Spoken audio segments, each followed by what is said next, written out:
needs to stop here if they want to make the playoffs. And a lot of these teams share a good amount of champions, the Zeds, the Zacks, some of the Rumbles coming in. We'll have to see how they actually decide to go through champion select, because Cloud9 can continue to play the way they have. Coast, Nintendo X says they play well under pressure, but this is where they have to pull out all the stops. Yeah, you can't really imagine any more pressure than this. If they're waiting to the last minute, they may have already waited too long, because it's not an easy task, even if you're under pressure, to beat a team that has a legendary record like Cloud9. And Cloud9 has actually banned out the Ribbon, which is something Zion Spartan had his first loss with this Super Week, but it's still something that he is prevalent on. And getting him the Shen is actually a very good sign for Coast. It will create the global pressure we've really been seeing only coming from Karthus and Shen. TF hasn't really been making presence or a splash in this Super Week. And Shifter is actually someone who has been playing a bit of TF, but specifically back in the 3.9 patch, TF did get a number of nerfs, also his gold card got changed once again in this most recent patch, so it's something that Cloud9 is going to take on, and we get to track that one right here. They will actually take it just off in the wing there. He says, all right, we'll play it. So they lock that down. High going to be grabbing in Twisted Fate on this matchup. The last time these two teams played, it was a back and forth of, can we grab yours? Shifter had Zed instead of High in their last match. So, like I said, these guys are going to be trying to poke at each other's champion pools. And there's also a really good chance that they pick that to just block Coast from getting the Shen TF combo that teams like Vulcan have talked so much about, being just map-wide domination. If you get a bit of an edge and you have the double global power of Shen and TF, it really restricts the opponent's capability of coming back in a game, and that's one of the smart reasons that they picked that TF, most likely for High. Even though High hasn't had amazing games on TF, he's still a solid TF player, and he recognizes how to play him. On the other side, we have Nintendo X going for his most chosen jungler, bringing that Jarvan back into the game. Should be number 11 for him on the year. We'll hear about how some of the players enjoy choosing single champions throughout how they play, and Jarvan kind of gets a to-do in there. Daydream and Blitzcrank too. Daydream and picking up Blitzcrank. We have to remember when Daydream came in, it was kind of the unorthodox supports that he used. Now Blitzcrank isn't. He used the least to get his first quadra kill in the game. But Blitzcrank is one of those play-making supports that you can consistently do that with. And for Coast, it's a very good pick against Cloud9, because we talk about how Blitz is a very make-or-break champion for Coast, and that's what Coast has to do right now. I don't think they can expect, or they shouldn't expect, to beat Cloud9 just in a straight-up brawl. They're going to really want Daydreaming to make a huge amount of plays to make this work. If my memory serves me correctly, this was the Blitzcrank to steal Meteos' buffs away, and then Meteos still had a good game on Nasus. That was Daydream and Blitz, right? They played that duo mid. That was actually, I know this was the very first game of the split, and it was Dignitas against Cloud9. Dignitas stole like both of his buffs, and Meteos was still able to come back. Kotoy did it. And yesterday I'm still remembering Meteos just eating a game with Eve. He just took complete control of it. That was pretty scary. Trying to be all over the map on the high farm carry type junglers. And this is a Nocturne who would be able to do a similar thing for him if he can really get going. So I'm personally excited to see how he tries to farm the game here with Nocturne. So we actually see Kennen being picked up quite a bit coming into this week. It was played the last time Cloud9 put their composition together versus Coast, and it seems like they like that overall pick. With the Rumble being out, Balls has had to switch things up. We've heard about his hot and cold with Shen. Won't get a chance that game. So he's back onto Kennen. As we see, if that is a locked-in Renekton, that's twice in a row Zion Spartan plays this versus Cloud9. They're not messing with this, but they are, because that is a bruiser-centric team. The reason I was like, there's no way they'll pick Renekton is because they already had Shen. Jarvan so this middle? is either a... it's got to be a mid-lane Shen or a mid-lane Renekton. One of the two. All right, I like it already. Or, no. Now it makes sense. Okay. It's foolish of me. Take your time. Blitzcrank, Caitlyn middle. Because they talk about how you need that for extra buff control, and back when Daydreamin first started playing Blitzcrank, he said that's the way you run him. You have to run him there because you want to steal the other team's red and blue buffs. And then they just pick two top laners because they're going to be doing side lanes anyway. And then they just hope to bring so much tankiness to a team fight that they can overwhelm Cloud9. I'd be surprised if Elimination clicked off anything but the almighty disengaged support of Zyra considering right now. Coast is just a bunch of melee. Considering this team is melee and is going to be up in your face instantly. Each one of them coming in with their own gap closer. And if the gap's not closed, then not Shifter, but Daydreaming's going to bring you right into the fight. Oh yeah, and Lemon Nation also has his trademark heal summoner spell because he knows how clumped these fights are going to be, and there's not a huge amount of burst damage on Team Coast since they are all on those fighter tank-type champions. Heal, Lemon Nation has said many times, is one of the best late-game summoner spells, and this could maybe secure something for Cloud9 if it ends up getting to that point. This will be a very interesting game. It is going to be a very interesting game, and the fact that since we're seeing so many champions that are going to require gold, how do you facilitate that in a game where, Kobe said yesterday, when you get that sort of MMO composition of that healer mage, the damage dealer, the tank, it works out better overall because you're not putting your eggs in one basket. Yeah, I'm still very curious about how Coast is going to be able to farm this. I want to see Shifter's Renekton specifically and what Cloud9 tries to do against it, whether Cloud9 is just going to try and match and put their 80 carry support in mid and then really put High's Twisted Fate at a disadvantage because he's going to have to go into a side lane, or if Cloud9's just going to play with the mismatched lanes and rely on Meteos to equalize. Well, they have an absolutely amazing composition to stop anybody from getting to the back line of Twitch. The Stranglethorns to pop up. You also have balls to just throw Slicing Maelstrom in that fight. So all those melees are going to be sitting in spray and pray for the entire time. But if these lanes get bruisered down as we think they were, I don't think Cloud9 is going to get to that fight phase. And that's where people say Cloud9 is vulnerable, is the early game. Yeah, and I don't know about that. I don't know if Cloud9's vulnerable in the early game. I don't know. Skara said it in their interview the other day. But Vulcan finds all of their wins off of Cloud9 in the early game. And we can think about it, though. Cloud9 has lost 3 games all year. 2 of those games, they gave up 2 kills at level 1. And the other game, they fell far behind Vulcan, but then still almost came back. So that's not, to me, that's not so much early game. Right. Even though, to me, level 1 is before the early game. Because that's before the laning phase even starts. If someone could take advantage of Cloud9 at level 1, yes. And that could be what Coast tries to do here with the Blitzcrank. Zion Spartan and team are moving quite diligently here to this center portion of the map. They're not going to go for the top side. They're going to try to get in fast. A ping coming out is going to allow them to know that they're coming in. So High will kind of spread all the way down to the turret, and they're going to just take over this blue. Probably going to walk their way out after the vision. Yeah, Cloud9 needs to make sure they play this one smartly. And Meteos, I want to see what plan he's hatched for himself to prevent Daydreamin' from messing with his buffs early on. Nocturne doesn't necessarily do well when he's denied either the blue or the red buff. He actually needs both of them to have any kind of real presence early game, and it looks like Coast is trying to take control of both sides of his jungle, so there could be some very heavy denial planned from Coast team. Still can't tell where the swaps are going just yet.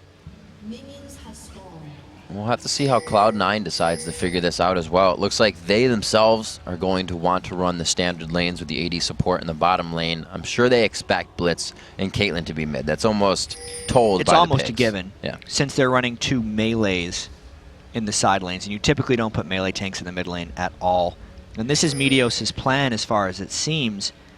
And it actually looks like, as long as nothing changes, this guesswork is mostly appropriate.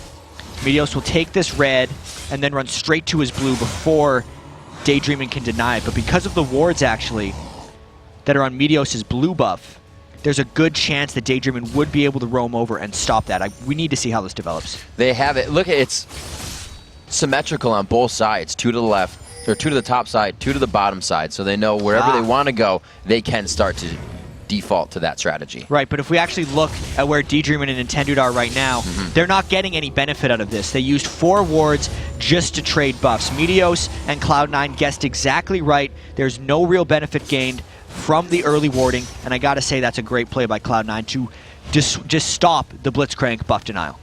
Quick adaptation. With the buff denial, what lane do you think they would have focused if all that went correctly? Because now they have to start adapting Coast. I think a lot of it was just straight up guesswork. Okay. And at this point, Daydreamin' just wants to go and make a play because they didn't get this. Balls has got to watch out. Balls at level 2, playing it very safe. Goes with Q and E instead of getting a W to keep the farm on, and that saves his life. Well, Cloud9 will play this one conservatively. Yeah. And it was a fairly obvious tell that Daydreamin' had left the mid lane quite a while ago, and it basically told Balls to play as conservatively as possible against Shen. Does it have to become a thing now that you have Blitzcrank mid? Do you have to roam with this? Does it kind of go to the wayside if you don't? You don't have to roam, but you definitely want to, because that's the biggest strength of Blitzcrank. If you're not making plays or denying with Blitzcrank, he doesn't bring much outside of his hook in the team fight. The hook can be completely game-changing, but outside of that, if you're not making that work, you're not bringing much. So we turn it into the 1-2-2 here as the defense is set up by Coast. Looks like we got the Bruiser lane bottom versus the AD carry and support. It's a pretty dangerous lane down there for Twitch and Zyra. There's a lot of closing and fighting potential with a double buff Jarvan and a Renekton down in that bottom lane. Meteos making his way towards the top side. Don't regularly see him come out on Nocturne in the jungle, so it'll be interesting to see how he takes this game into consideration. Already foiling the try of Coast to deny buffs in the early game. Off from there, looks like, again, we're going to see Daydream and try to get that roam on. Yeah, Daydreamin's going a lot of up and downs, not much happening, and you can see again Meteos is kind of power leveling himself, trading or sharing farm in the mid lane with High so he can hit level 6 as quickly as possible and make his presence felt. He's outpacing actually Zion Spartan at this point, to give you an example of how quickly Meteos is farming on Nocturne. We still have to remember very shortly we will have the level 6. That's the Stand United. That's Meteos coming in with the Paranoia, that quasi-global ultimate rather. And Dragon may be a priority for these teams. We see Coast, whenever they play against Counter Logic Gaming, they have their hands all over objectives. A good flash, but the rocket grab. High could be going down for first blood. He tries to turn it around. The cleanse on the Ignite keeps Mash Me alive. Good timing on the cleanse by Mash Me, and it ended up burning the extra summoner spell in a sense on High. Timely gank by Nintendo X, and it delays Meteos' plan, because Meteos was actually going to try to hit 6, clearing the jungle and then come in blind somewhere before the enemy was ready. But that can't happen now since Meteos has to cover the lane after High's demise. A quick 5-minute kill here, but 7,000 is what the gold reads, even on both sides. So a lot of that has to do with just Twisted Fate. His passive no longer gives him the global gold, but it gives him more individual gold. So it's still going to inflate the overall gold totals minion kill wise. Hello! Such patience by Daydream, and like I said, he came in with his first game on Elise for a quadra kill. When he is on the Playmaker Champions, he makes it happen. But then Zion Spartan didn't get the taunt, and it was all for nothing. Yes, they burned the flash, and he was able to roam after the kill in the mid lane. He needs to continue to try to make plays like that. But if Coast wants to capitalize on Cloud9's early game, they can't make mistakes like that. If you land the hook, you've got to be able to capitalize with a taunt. Wasted opportunities are only going to start to hurt you. Daydreamin has been making his way around the map. Yes, he's 3 CS behind Lemon Nation, but if you can't get Blitzcrank in some kind of a tanky form as you get into the game, pulling people can usually be a bad thing. Daydreamin's going to have boots of mobility and a Sightstone, and that's what he's going to build on Blitzcrank. And at that point, he's just going to be building oracles because he needs to get the vision deny. And if Coast falls behind a little bit, they're going to lose all of that, which is why this moment and juncture in the game is ultimately one of the most important things for them. Trying to win the ward game down in the bottom lane. Looks like for now they have the pink, so we may see Nintendo X returning to that lane in just a few minutes. And depending on how Meteos and High position themselves, they will or will not be able to counter Zion Spartan's ultimate. That's going to be the next big thing here. Since Zion Spartan is 1v1 top lane with Balls, there is a potential for Coast to pull off some sneaky business and have Zion Spartan create some action bottom lane and then go for a dragon. But if Meteos and High plan properly, they can kind of stop wherever Shen goes in. There's going to be a nice little game of cat and mouse, as really, once the TF, Nocturne, and Shen ultimates get used, it's most likely going to key for a dragon maneuver. And here's the return of the Nintendo. He is on the backside. The second engagement from Nintendo, the participation in the fight, and he picks himself up a kill this time. And here's the dragon.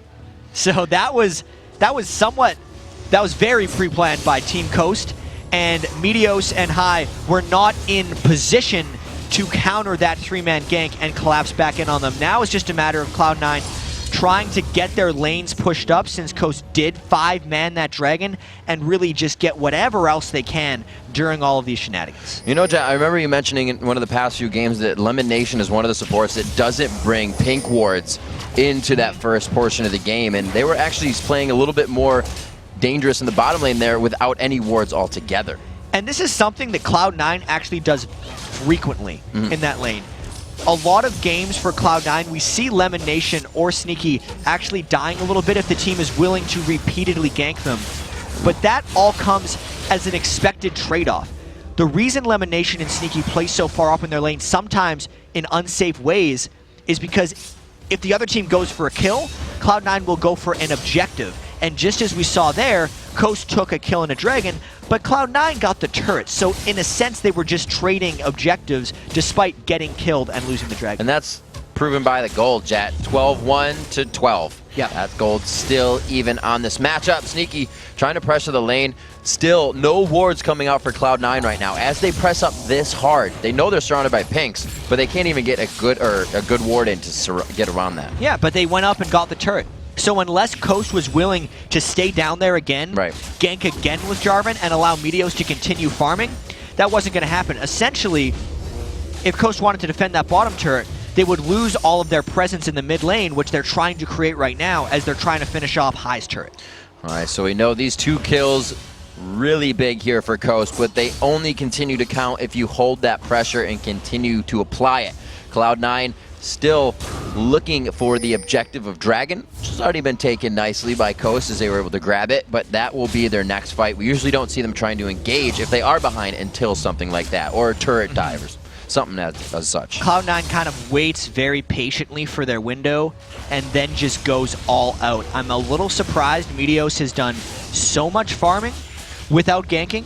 You can see his levels and experience are very high right now, and he's also wearing the double buff, so he's ready to go.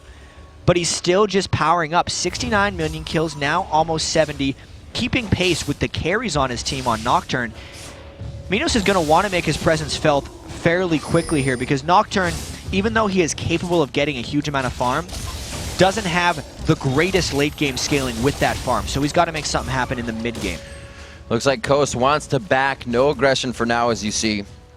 Mashme using that ace in the hole. That's just to pressure off High so they don't try to go and do anything crazy in the jungle. They will return to lane as we check out a few other things. Meteos is a full level, like you said, he's been farming over Nintendude X right now. He's hitting 9, Nintendude just hit 8. These guys should be engaging soon. Meteos is actually the highest level in the game. Yeah. He's in like what we would call power farm mode right now. He's using his Duskbringer and he was using his blue buff to just move around the jungle faster and farm as much as possible. He's going to go convert 1,400 gold in his base right now into that aggressive Lizard Elder item, not the tanked Golem Spirit that we've seen so many other junglers like Big Fat LP go for. So he's going to want to fight soon, maybe in this mid lane. TF and Nocturne might approach as Coast tries to take down this turret in a 3v3. Now, everything is always definitive when you have this outer ring of turrets to take down. Coast getting a little bit of pressure on that. A gold card. Oh no, they get onto High. It should be some good damage, but probably not everything they need. Nintendude also should be able to walk out here. That turret, though, 1 shot away.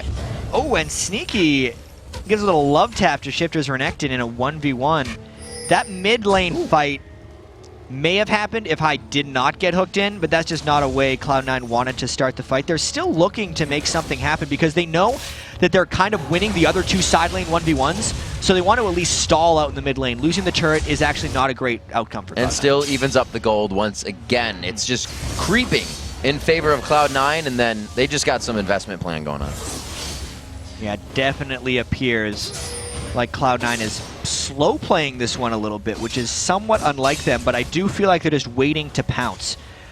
Probably at the next Dragon is where they're going to want to make their move. Kennen in mid-game Dragon fights, once he's got that Magic Pen and the bit of items, can be brutal since the tanks of Coast haven't actually fully tanked up yet, so they don't have that mid-game edge that they would normally have. You can see the kind of pressure that Twisted Fate creating here. There are no turrets for Caitlyn really to be farming in, so the long range taking the shortest of the lanes to be the last one farming in, leaving the melees to take the outside push. Seems to be working for him so far, but like I said, once that mid turret's up, you know what you're doing. After it's down, it kind of gets a little slower. And I wonder how Cloud9's going to deal with this. Specifically when Twisted Fate loses his mid lane, it heavily restricts where he's able to go. Ideally, Twisted Fate wants to kill the enemy mid turret, shove the lane as much as possible, and then kind of walk into each side of the mid lane river to threaten the side lanes. But Hai is actually just trapped in the bottom lane now because he's already been pushed out of mid and he's holding against another 3-man push. I'm really noticing here that Cloud9 is just trying to get balls as farmed up as possible. He's really going to be their fight forcer, despite them having TF and Nocturne, when we start seeing big fights. Oh, that might go off this. Meteos just on the back side. I thought we were going to see the Nintendo Cataclysm, but I feel that they didn't have enough vision, maybe, they were thinking, and we're going to back off of this. With this kind of, we'll say, version of Twisted Fate that Hai is playing, it's not one that he can Destiny in and assassinate somebody out. What's the role he can take on now that he has this entire tanky team he's got a Destiny? It's a lot trickier for him. I think he actually wants to play mostly in the back line, stunning and kiting backwards when we see the team fights. There's Cloud9.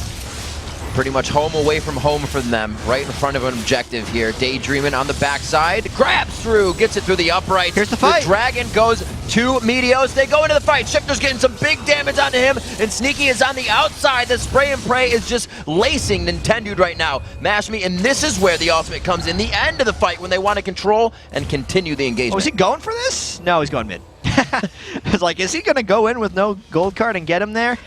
That was just strong planning by Cloud9.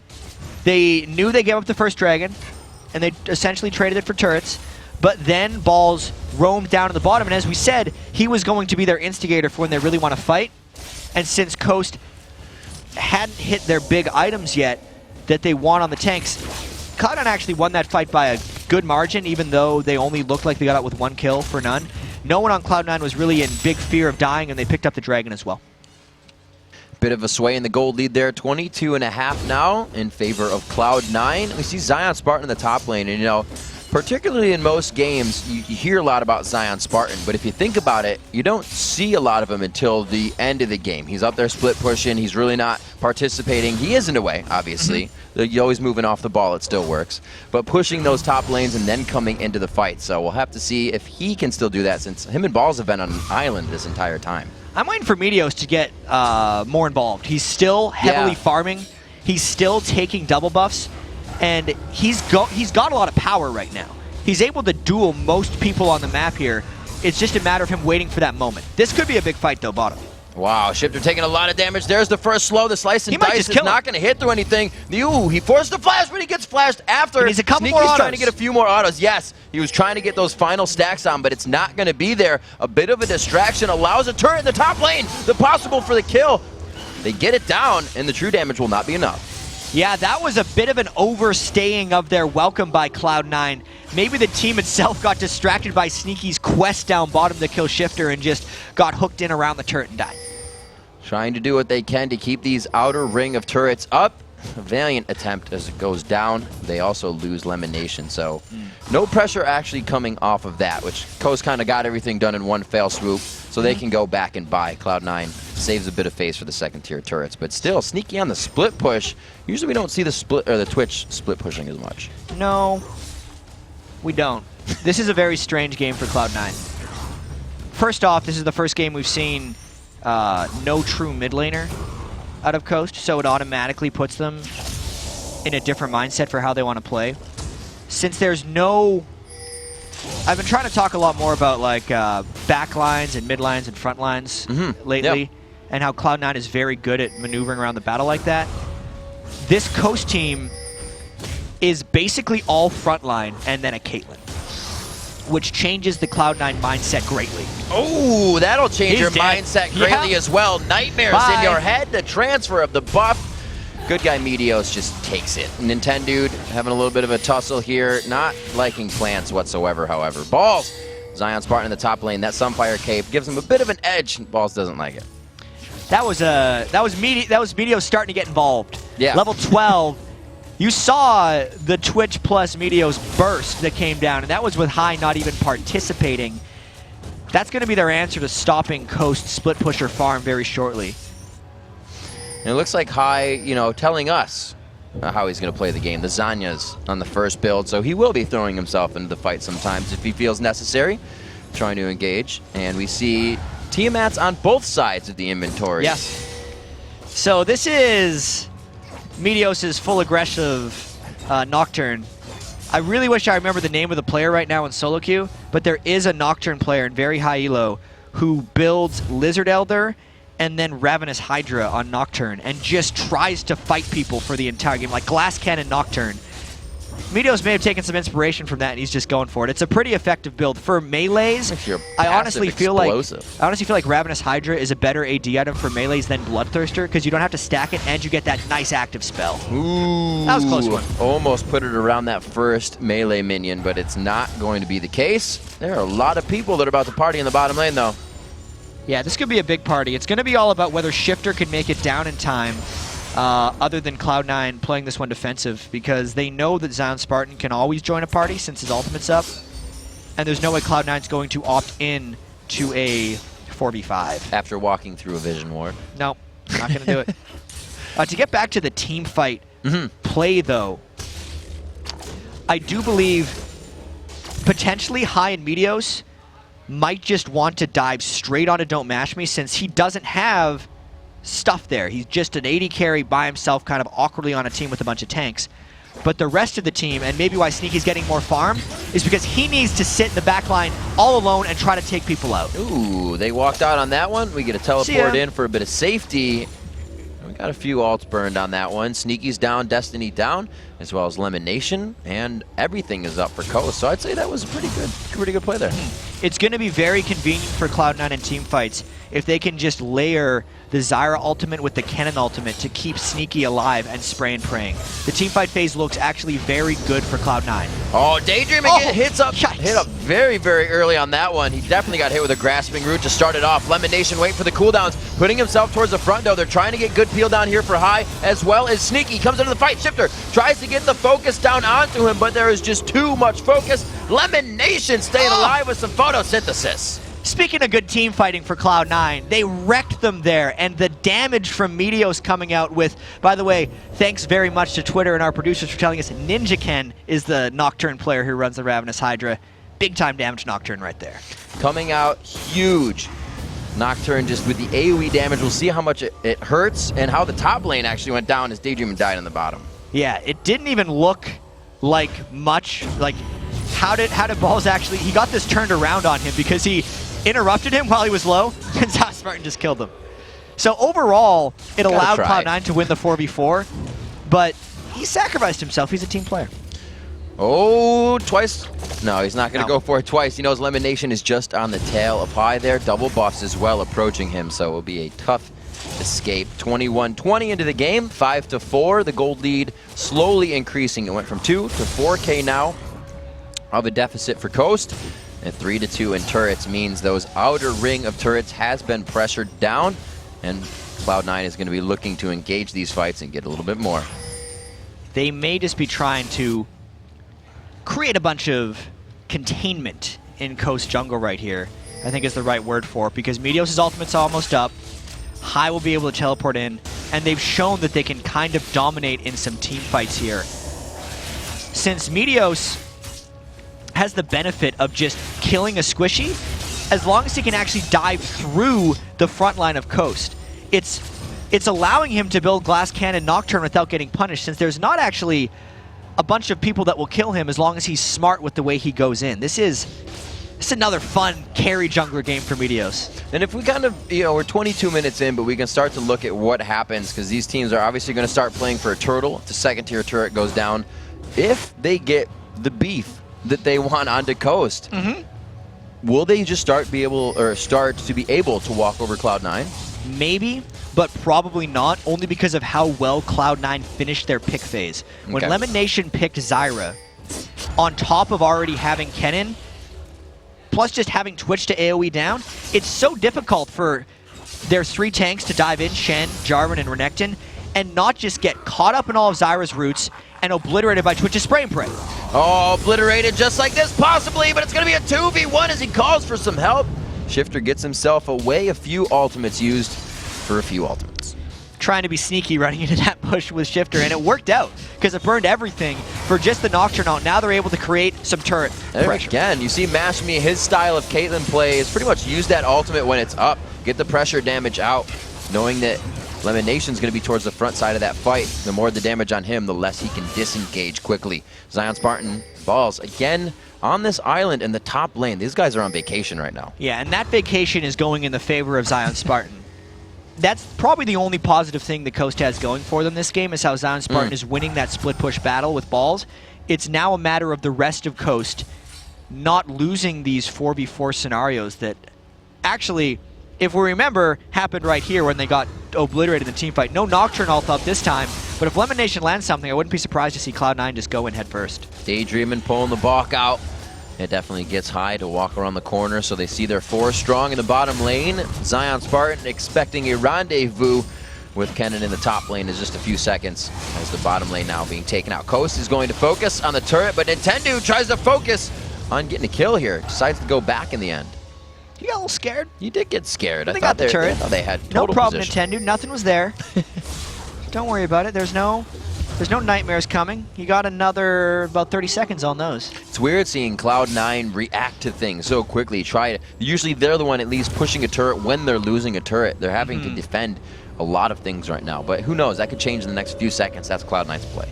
They need Meteos to be able to go in, is what they need. They can't necessarily get a clean initiation without him.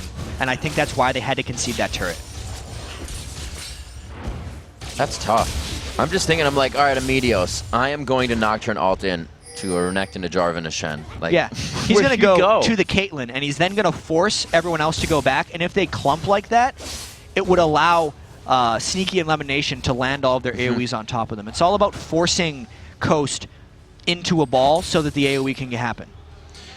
Best way to do that may be to throw on the Destiny. They're going to try to rock it down. Mashmi over the wall. He positions himself great for no accidents there. Nintendo throws himself back into the fight. A valiant attempt by the jungler. It's a 5v4 now. It looks like they are going to continue the fight. Zion Spartan not making it to the fight, did he? Daydreaming and Shifter there. Mashmi, there's Spartan. He did make it past, but that means Balls is pushing the top lane by himself. And Coast is running so good for Cloud9. They're going to continue the chase. They get the grab. That's the minion. Oh, man. Oh, it's a little bit of gold, but not what they wanted in the disengage. Balls has the turret to half health in that top lane. A kill onto Zyra. A quick run in from Mashmi on the side. Nobody sees him, and he gets out stealthily. It's going to be Daydreaming to overdrive his way out of this fight. And Cloud9 wants to continue this as long as possible because Balls is just happily split pushing the other lane. I have to give a shout out to Meteos in that fight because he just ran through the lane after he overdove and is now healed up so much thanks to his lifesteal. That was a brilliant fight by Cloud9. He has finished that Ravenous Hydra. Looks like he's just going for more damage after that as the Lich Bane coming out for, of course. Yeah. As High has finished that, that means their turret taking, or turret aggression is going to be turned up a little bit more. And we saw Destiny, they really kind of just walked that one in. Like, a lot of the ultimates are just being used to put fear in Coast right now. So we could really see in broad daylight. Oh, look out, Balls. Is Daydreaming going to land a hook? He's going to try. He could have it. Boom. Left or right? Oh! Shot it right. He went left. Sun was in his eyes. Yeah. Anyway, we were talking about the initiation patterns by Cloud9. Very clearly, High has the Zhonya's to go in and land a stun onto Don't Mash Me's Caitlyn, and Meteos will then go in directly after. And unless Don't Mash Me uses Cleanse Flash, he will be chained up for the TF stun and then the Nocturne Fear and die immediately every fight. Unless Coast completely pulls back and balls up, which is again exactly what Cloud9 wants. It really sucks to be Don't Mash Me right now because Cloud9 has a perfect combo to take him out.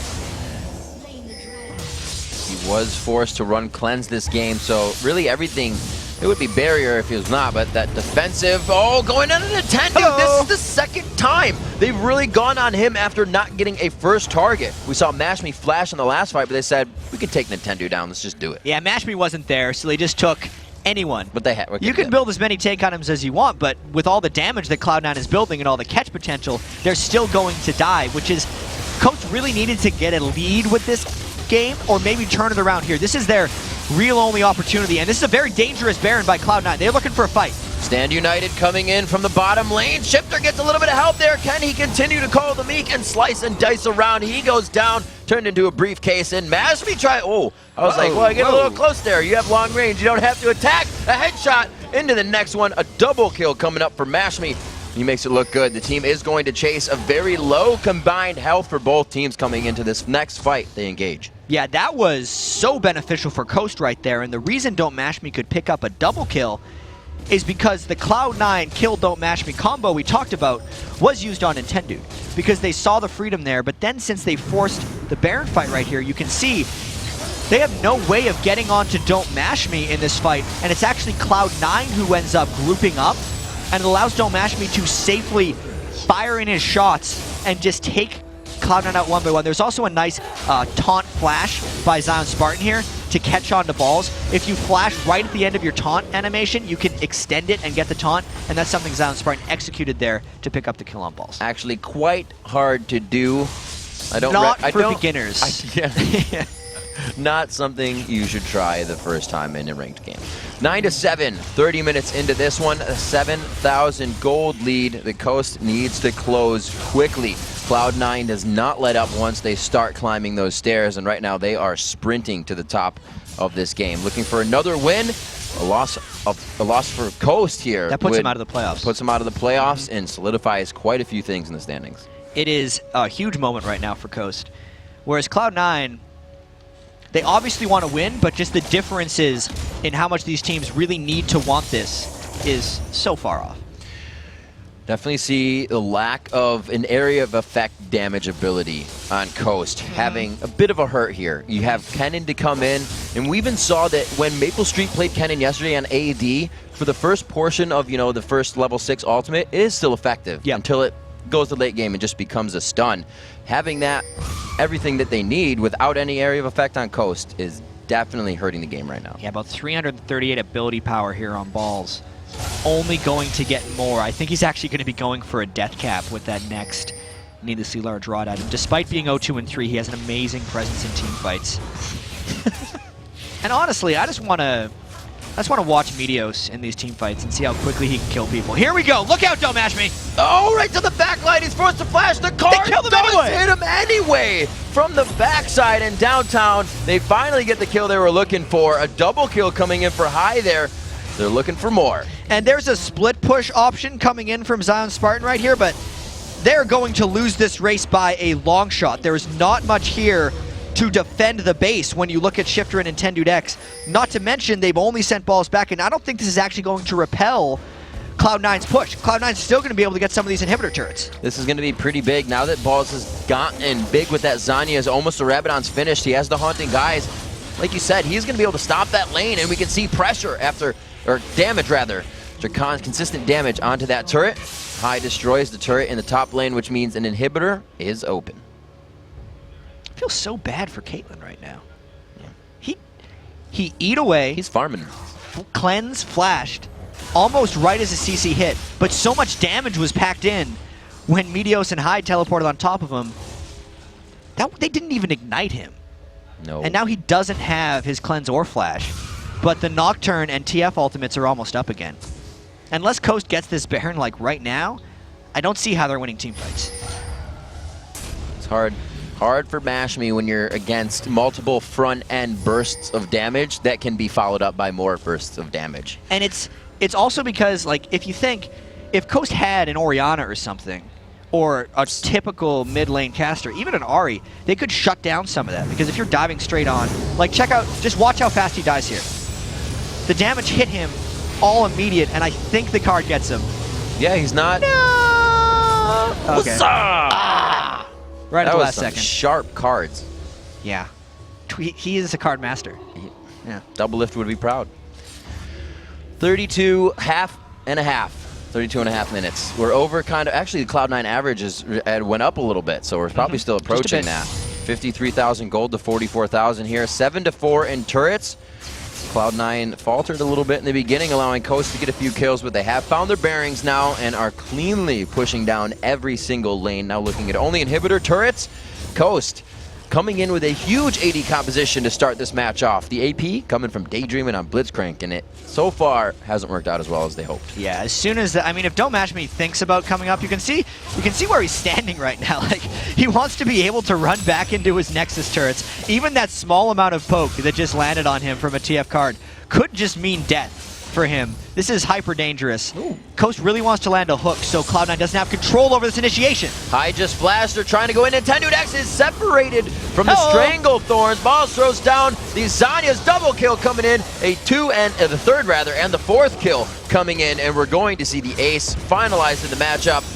They are going to go for the Nexus. Well, that does it. There's your glass cannon how-to by Meteos and High. That's how you want to Nocturne now. I want to go and play that right now. Congratulations here to Cloud9. Another win. And this does mean Coast is eliminated from the playoffs. Well, Jet, you have a chance after we cast a few more games today because it is the final day of Super Week and we have a lot more action to go. Just like this, Cloud9 coming back. Like we said at the beginning of today, they are in first place for every day of the summer split so far and will stay there. That was It's another good crazy to think Cloud9 about. game. Yeah, they have such an amazing record now. That puts them at 24-3. They could. You know, you say that's like our first question when people come up here in the beginning is like they win their first game. So what is it going to be? It was like 27 or 28 no? 27-1 if you lost one. They got a chance at 25-3, which is a good pace. The best record in the last split was Fnatic at 22-6. Now they're 2 over that. So they're already distancing themselves quite a bit. And it's putting some lofty expectations on Cloud9 as they move into playoffs and approach Worlds. They're such a jovial and happy team. You know, the other day I was talking to Jack, and I was like, this was actually quite early in the split, and I was like,